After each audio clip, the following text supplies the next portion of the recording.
What's up everyone? Welcome back to my YouTube channel, TSX Vlog. So for tonight's video guys, nagsangkutsa lang tayo ng sibuyas at bawang. Siyempre hindi mawawala ang mantika. Ayan. At ang ating main ingredients dito is atay ng manok. Arabic adobo version ito dahil meron tayong toyo dito pero ayaw nila. So, malinis na ito guys. Nahugasan ko na siya.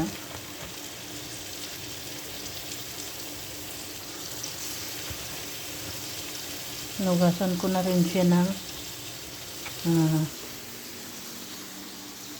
tawag dito vinegar para hindi siya malansa. Ayan. Likos-likos lang natin. Ka-dinner nila. So may shorbang leftover kagabi. Yun yung pang partner ko nito kay tatay. Saka ito. Cheese at olive. Black olive meron ako. So maglagay lang ako ng barat.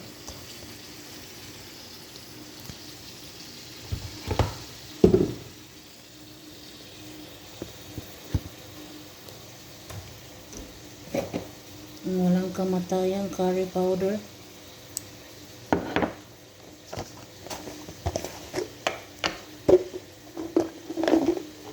Magic cubes. Siyempre hindi talaga mawawala yung magic cubes guys.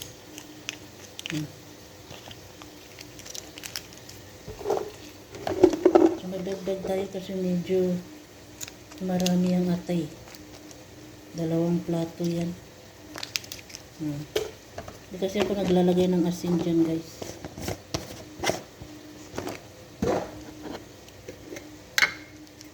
Then curry powder. So yan, tansyahan lang. Kayo nang bahala. So ang curry powder is kompleto na yan siya. Kaya hindi na natin pwede pang lagyan ng black pepper. Mikos-mikos natin. Magtutubig yan siya kusa guys.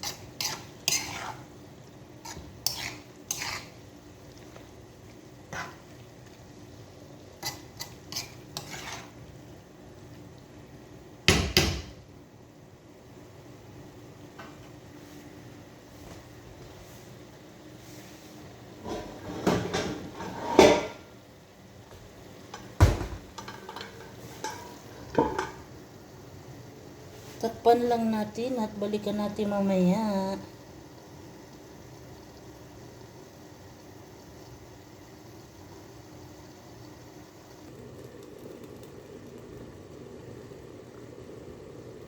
Yan na guys. See, sariling tubig niya yan guys. After ilang minuto.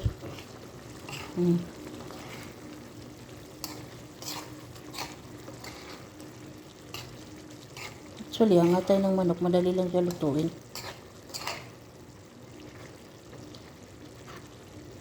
Mas matagal siyang i-defrost. Kasi galing to sa freezer eh. Fresh from the farm, pero nung dumating dito sa bahay, hindi agad linuto. So, naka-freezer siya.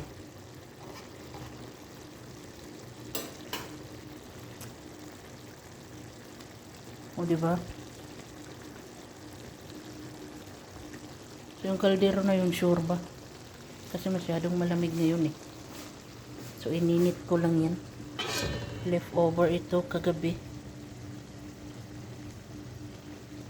Hapon na gabi.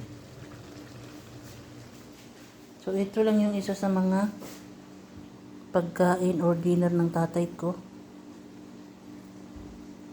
Cheese, kamatis at olive black olive. So, diba? Ganyan lang kasimple yung katay ko. Kubos. Merong kubos doon, no? Ayun. Oh.